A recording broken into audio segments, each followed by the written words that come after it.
Depuis 1975, sur les monnaies de vin Toea de Papouasie-Nouvelle-Guinée, on retrouve l'effigie d'un casoar. Il est très courant de retrouver l'image d'un animal emblématique sur les pièces d'un pays. Ainsi, on peut voir un dodo sur les monnaies de l'île Maurice, un kangourou pour l'Australie ou encore un kiwi pour la Nouvelle-Zélande.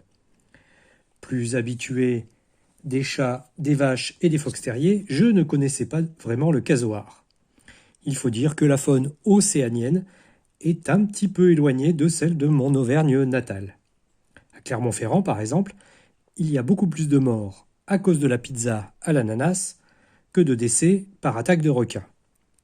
Revenons au casoar. Il n'a rien à envier au requin côté dangerosité. Cet oiseau qui ne vole pas possède une crête osseuse sur la tête, véritable casque, qui lui donne un air de dinosaure. Un peu comme ma tante Olga avec son éternel chignon. Et si on y regarde de plus près, le casoar, c'est ma tante Olga.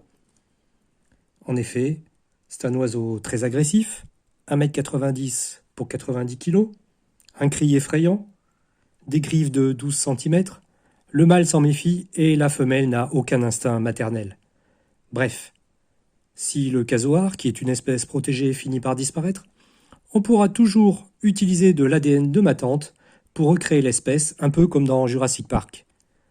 Alors, à quand ma tante Olga sur les monnaies de Papouasie-Nouvelle-Guinée ?